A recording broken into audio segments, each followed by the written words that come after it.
Welcome back. The Middle East business aviation industry is set to experience strong growth over the next 10 to 15 years through further business development, and many Middle Eastern carriers are expanding to cater to this growing market. Well, to discuss how airlines are moving into this sector, I earlier met with Mr. Wasdi Al-Adrissi, the CEO of Saudia Private Aviation.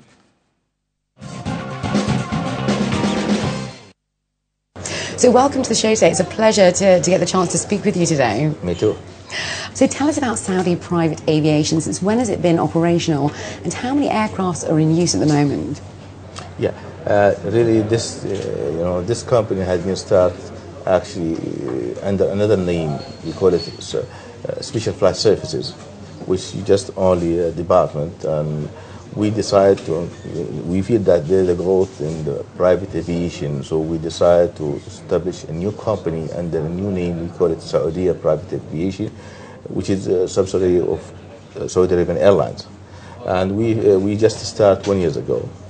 We started with 6 aircraft, small aircraft, to meet the requirement for the business people for short distance, which is Hawker 400 XP. With the 6 aircraft, and then we add another 4 aircraft, Falcon 7X, the luxury, business jet right now in the market, and we have also, strategic planning. We call it 40-20-20, right? Which is 40 aircraft by 2020. Okay. Yeah, and also it's another meaning. It's 20 aircraft fleet management and 20 aircraft owned by Saudi Private Aviation. And also that we have a strategic plan to cover 3 chartered, fleet management, ground handling.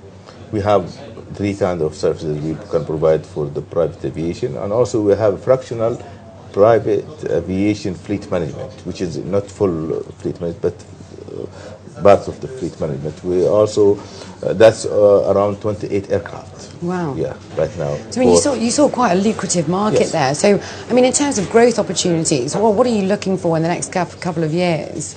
Yeah, as I mentioned that within a few years, we'd like to be leading the market here in Middle East, so not only in Saudi Arabia. As I mentioned that we call it 40-20-20 for aircraft with 20 fleet management and 20 owned by Saudi, and we try to to cover all the segments for the customer. First of all, for distance, short distance, mid-side, and long distance. For that reason, as I mentioned, that we have 6 Hawker 400 for just only 2 to 3 hours, and now we are negotiate in MIBA to have 2 aircraft to cover the mid-size aircrafts, and we already have 4 aircraft for Falcon 7X that will cover 10 hours and more. Also, we have a plan within 2 years from now to own or to get any other association with some other company, with leasing or whatever. Some sort of joint venture, possibly. Joint venture with some other companies. We negotiate right now in MIBA to take a decision whether to go alone with this one, because we feel that for that covering the segment between 25 passenger to 40 passenger. This is the best market in the world for this segments. During this year, we increased 270 customers. So in terms of, let's say, competition, because obviously a lot of these major airlines are actually going off towards business private aviation. In terms of competition, do you think the market might be quite flooded over the next couple of years? Yeah.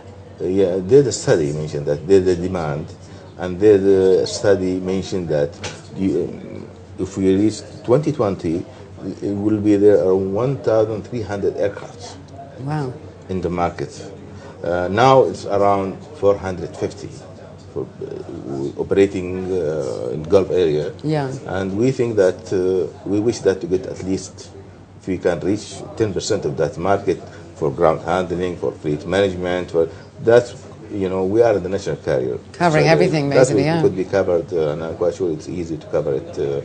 Particularly, we have a logistic support from Saudi Arabian Airlines. So in terms of the region itself, can you give us any sort of predictions what might happen over the next sort of 5 years for this particular market, though, for the private aviation? Private aviation, I think that it will be growth more than any other places. Really? Yeah, because, the government support, the budget of the government support, this kind of business, because we are start growing to utilize our budgets and our revenue from the oil to establish and build the infrastructure in the Middle East, particularly I'm talking the Gulf area. Of course. And that spend money, and that means many companies to build that infrastructure, and that they mean they need private aviation. Probably most of the aircraft flying now for domestic and international airlines airport. Well, I wish you the best of luck. Thank you so much for speaking with us today. It's been very kind of you. Thank you. Thank you very much. Thank you for coming. Well, that's it from the business desk. You can write to us, though, at ib@city7tv.com. Up next, June Wrigley is back with the news.